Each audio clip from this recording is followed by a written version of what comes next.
On va essayer de comprendre le nom Simon. Quand est-ce qu'il est apparu dans l'histoire? Le nom de Simon apparaît dans l'histoire pour la première fois dans le livre de Genèse. L'une des épouses de Jacob, nommée Léa, n'était pas aimée par son mari. Va enfanter finalement un fils. Parce que Dieu dit, Dieu lui a ouvert, Dieu l'a rendue féconde, parce qu'elle voyait qu'elle n'était pas aimée de Jacob. Jacob préférait Rachel. Léa était là, bon, comme une faire-valoir si vous voulez, mais Dieu a rendu Rachel stérile et a rendu Léa féconde. Et Léa va avoir Ruben et puis va avoir Simon. Ruben signifie voici un fils, et puis il y aura Simon. Simon, en fait, votre Bible va dire Siméon, mais dans l'hébreu, Siméon et Simon s'écrit de la même manière. C'est le même nom. Donc, Shimon. Pourquoi? Parce qu'elle disait, car Dieu a entendu ma souffrance. Quelqu'un comprend? Simon, c'est Shimon. C'est deux mots mis ensemble. Shama, One. Shama, c'est entendre. One, c'est la souffrance. Dieu a entendu la souffrance. Cet enfant était le témoignage que Dieu entend les cris de ceux qui sont dans la détresse. Que Dieu voit ceux qui sont dans la souffrance et il ne les laisse pas perdurer dans la souffrance. Quelqu'un comprend ce que je suis en train de dire ici? Donc, ce Shimon avait cette signification-là. Et Jésus, à côté de lui, le premier de ses disciples, s'appelle Shimon. Il a entendu la souffrance. Bien. Au départ, c'est la souffrance de Rachel, du moins de Léa, qui n'est pas aimée. Mais poursuivons un peu rapidement dans l'histoire, quelque chose de dramatique arrive. Leur sœur Dina est violée par Sichem, le fils d'un chef de la région. Et comme ça arrive très souvent, s'il y a des jeunes hommes ici, des adolescents, ils peuvent comprendre ce que je veux dire par là. Quand votre sœur commence à circuler et que dans le quartier, certains commencent à la regarder un peu trop, les frères commencent à faire plus de sport. Hein, tu vois, Moi, je me rappelle quand un garçon de mon quartier, un ami, a commencé à draguer ma sœur, je ne sais pas ce qui m'est arrivé. J'ai porté un t-shirt qui me serrait là, tu vois. À l'époque, je faisais un peu de sport. Et je suis allé pour aller le frapper chez lui. Quelle folie. Mais si on m'avait attrapé là-bas. Heureusement qu'il n'était même pas là ce jour-là. Sinon, peut-être que je ne serais jamais ici. Bon, bref. Dieu sait comment il fait les choses. Bon, lui, ce garçon viole la fille. Ça crée un désordre. Finalement, le papa vient pour traiter alliance avec Jacob. Ils s'entendent. Et il dit même, on est prêt à accepter votre religion, à se faire circoncire, à faire tout ce qu'il faut pour régler cette histoire. Mais maintenant, les frères de Dina, puisque la fille s'appelait Dina, n'ont pas entendu de cette oreille. Et en l'occurrence, deux, Lévi et Siméon. Eux ont dit non, on ne peut pas faire ça. Donc ils ont déclenché, ils ont profité de l'instant où les gens se sont circoncis, où ils étaient faibles, pour prendre leur épée et tuer tout le monde. Quelle violence! Ça a créé une situation, le pays tout entier s'est ligué, du moins la région s'est liguée contre Jacob, et il a dû quitter la ville, quitter l'endroit où il se trouvait, partir. L'histoire semble close. On arrive à la fin de la vie de Jacob. Jacob est mourant. Et Jacob demande à tous ses fils de se tenir là, parce qu'il va prononcer des paroles, ce qui va arriver dans la suite. Le premier fils, il dit, Ruben, tu es extraordinaire, mais tu es monté sur mon lit, dont la bénédiction n'est pas pour toi. Tu n'auras pas la prééminence. Ah, ok. J'ai 30 minutes, donc je ne vais pas entrer dans les détails. On est sur Simon. Ok? Ça sera pour une prochaine fois, on pourra détailler les histoires. Maintenant, on arrive à Siméon. Maintenant, Jacob dit, Siméon et Lévi, vous deux là, que mon âme ne s'attache pas à vous. Quand un papa, à la fin de sa vie, commence à vous parler comme ça, c'est chaud. Il dit, dans votre colère, vous avez tué des hommes. Il dit, maudite soit votre colère. Et puis il continue, il dit, je vous séparerai dans Jacob. Et puis il poursuit. Le mot d'après, c'est que je vous détruirai. Le papa qui dit ça à l'enfant. Et ils sont là. Hein? Pourquoi? Et tous se souviennent du fameux jour où ils ont pris leur épée et ont tué. Pourquoi? La colère. Jacob meurt. Des années après, Moïse débarque. À l'heure de la bénédiction, Moïse dit que Ruben vive et que ses enfants soient nombreux. Parce que la malédiction de Jacob avait commencé à avoir de l'effet dans la tribu de Ruben. Ruben commençait à s'affaiblir, à s'amoindrir. Mais Moïse va relever Ruben. Et quand Moïse est descendu de la montagne, avec les tables de la loi, où il a trouvé le veau d'or, il va dire que celui qui veut hériter de la bénédiction aujourd'hui, prenne son épée, tue son frère, sa mère, etc. Tout ça c'est symbolique, il faut que vous compreniez bien. Hein. L'église ne vous envoie pas prendre vos épées et tuer des gens à la maison. Ok, on est d'accord? Voilà, il ne faudrait pas qu'on ait en première page du journal, il y a eu saccage à tout. Voilà. Ça a des significations. C'est simplement pour dire que quand on vient à Christ, il faut aller au-delà de la relation charnelle. C'est Christ qui compte plus. Amen. Bref, je passe rapidement. Et ce jour-là, la tribu de Lévi, de laquelle était issu Moïse, est venue se mettre à côté de Moïse. Eux qui avaient été maudits par Jacob. Mais ce jour-là, Moïse a dit, celui qui veut hériter de la bénédiction aujourd'hui, qu'il bouge. Peu importe ce que Jacob avait dit ce jour-là, Lévi a fait le bon choix. Et il a hérité de la bénédiction de Moïse. Et quand Moïse bénira Lévi, il dira c'est l'homme saint. Waouh, quel voyage! Depuis l'homme de colère, il est devenu l'homme saint. Depuis l'homme qui était maudit, il est devenu l'homme par qui Dieu bénissait le peuple. Mais dans toute cette histoire, il y en a un dont on n'a pas fait cas. Siméon. Ruben, on l'a récupéré par Moïse. Lévi a été récupéré, repêchage, vraiment c'était une extrémisme, mais il est revenu. Mais Siméon, personne n'en parle.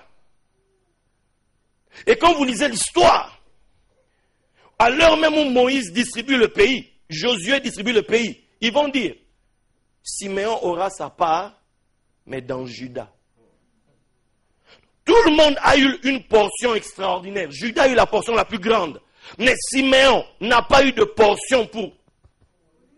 Sa part était dans Juda. C'est-à-dire, si Juda vous laisse un peu, hein, vous aurez. Mais si Juda est trop fort, vous serez, comment on dit ça? Non. Phagocyté. Il y a un mot, tu vois, par rapport à l'immigration, intégrée. Une insertion forcée, bref, donc. Siméon, le pauvre. Donc, il va commencer à voir. La tribu même a commencé à diminuer en nombre. Chaque fois que quelqu'un mourait dans un coin, il se souvenait de la parole de Jacob. Je les détruirai. Il se souvenait de la malédiction de Jacob. Je les diviserai. Je les écrabouillerai. Je les mettrai en pièces. La colère de Jacob détruisait Siméon. Combien de gens ici vivent avec une colère qui les poursuit? Combien de gens ici, à cause de ce qu'ils ont peut-être pu faire un jour dans le passé, un jour dans une colère l'a pris, un jour il n'a pas pu se retenir, il a posé certains actes, mais parce que il y a une loi, parce qu'il y a un accusateur, chaque fois, quand il veut pousser une porte pour réussir, la porte se ferme, il se souvient. Ah, c'est à cause de ce que j'avais fait. Il va à tel endroit, on ne le relève jamais, mais on lui rappelle toujours ses fautes. On lui rappelle toujours, tu te souviens tel jour à telle heure, tu avais fait telle chose. Combien de femmes, pour avoir pour seule faute d'être belle, d'avoir reçu de Dieu une belle plastique, se sont retrouvées dans des situations bizarres. Et de fil en aiguille, ont dû peut-être avorter. Tout en sachant que la Bible dit, tu ne tueras pas. Mais elles ont dû avorter. Et depuis ce jour-là, elles portent sur elles ce fardeau. Elles ne peuvent pas se libérer. Elles veulent bouger des portes, elles veulent avancer, mais cette colère, cette accusation persiste. Depuis, tu n'arrives plus à enfanter. Depuis, tu n'arrives plus à percer. Combien d'hommes, parce qu'il a posé tel acte, il a fait telle chose, il s'est retrouvé en but avec la société, avec la morale de la société, avec l'accusateur. Et depuis, on dit, tu ne peux plus avancer. Combien d'hommes de Dieu voient leur ministère restreint. Pourquoi? Parce que les gens disent, non, il a une mauvaise réputation. Lui. Mais ce qu'il a fait là, il y a longtemps.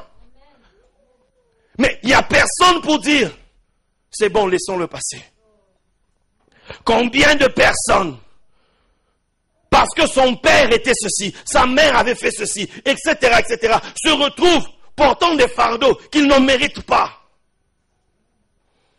On dit, toi, tu n'y as pas droit. Toi, tu ne peux pas prospérer. Toi, tu ne peux pas faire ceci. Pourquoi? Parce qu'il y a une condamnation qui pèse sur toi. Combien de personnes vivent tous les jours en se disant, mais qu'est-ce que j'ai fait, moi, pour mériter ce genre de choses? Est-ce seulement parce que tel jour, j'avais fait ça?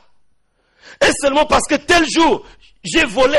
Est-ce parce que seulement tel jour, j'ai touché là où je ne vais pas toucher? Est-ce seulement parce que tel jour, j'ai touché à la femme d'autrui? Est-ce parce que seulement tel jour, j'ai touché à l'homme d'autrui? Est-ce seulement parce que tel jour, j'ai dû avorter? Est-ce seulement parce que tel jour, je n'ai pas fait les choses comme on devrait faire, qu'on doit me mettre une étiquette ad vitam aeternam pour toujours que je suis coupable?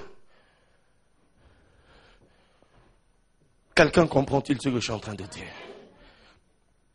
Et à cause de cette colère, tu ne t'élargis jamais. À cause de cette colère, tout se restreint. À cause de cette colère, ta postérité souffre. Tes enfants sont malades. Ils ne prospèrent pas à l'école. Ils ne prospèrent pas au travail. Rien ne va. Le ministère, Dieu t'appelle à servir Dieu. Non, parce qu'un jour, il y avait eu une erreur. On doit te culpabiliser matin, midi, soir. Siméon a connu ça. Maintenant, il y avait une autre souffrance qu'il avait, qui me délivrera de ça, de ce poids du passé, qui me libérera de cette accusation. Parce que lui-même, au fond, il savait. La Bible dit, il ne faut pas faire ça, mais je l'ai fait. La loi dit, il ne faut pas faire, mais je l'ai fait. Mais maintenant, j'ai fait, on ne peut plus revenir en arrière. Je ne peux plus refaire l'histoire. Mais je me revois toujours avec ce couteau en main, en train de tuer. Je me revois encore avec ce couteau en main, faisant ce saccage. Je me vois encore me laissant aller à la colère. Je me vois encore me laissant aller à la chair. Je me vois encore, et l'accusateur saisit ça pour m'accuser tous les jours et m'empêcher de m'épanouir. Mais un jour, quelqu'un dans le ciel a entendu cette souffrance. Et la Bible me dit, quand Marie et Joseph venaient avec l'enfant pour le présenter, il y avait un vieux monsieur qui s'approchait. Il a dit, donnez-moi cet enfant. On dit, ces vieil homme attendait depuis longtemps la délivrance d'Israël. Ce vieil homme s'appelait Siméon. C'est Siméon, Shimon, qui attendait cet enfant. Parce que cet enfant avait une importance capitale à ses yeux. C'est lui qui allait venir relever la tribu pécheresse, la tribu condamnée, la tribu perdue. C'était lui qui venait pour justifier ceux qui étaient injustifiables. C'était lui qui venait laver avec une eau pure ceux qui gardaient sur eux les stigmates de la souillure, qui avaient sur eux les taches du péché qu'ils ont commis dans le passé. Il n'y avait que celui-là qui avait le pouvoir. Il dit, donne-moi cet enfant.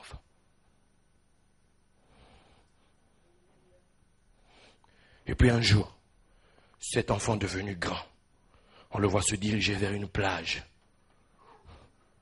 Et sur cette plage, il y a plusieurs barques. Il regarde, mais son cœur bat que pour une seule barque. Parce que cette barque appartient à quelqu'un qui porte un nom particulier. Il posa son pied dans cette barque. C'était la barque de Simon. Et quand il prêche et finit, il dit à Simon, va plus loin, au large, jette tes filets. Simon n'y croit pas. la nuit, on a fait ici, on n'a rien eu. Et puis moi, c'est normal, c'est connu. Depuis notre arrière-grand-père. Donc, nous, on est maudits, quoi. Donc, nous, c'est comme ça. Il y a des gens ici, ils disent, dans notre famille, c'est comme ça, c'est comme ça. Nous, notre famille, c'est... Oui, dans notre famille, c'est normal. Les femmes ne se marient pas. Dans notre famille, c'est normal. Non, c'est normal.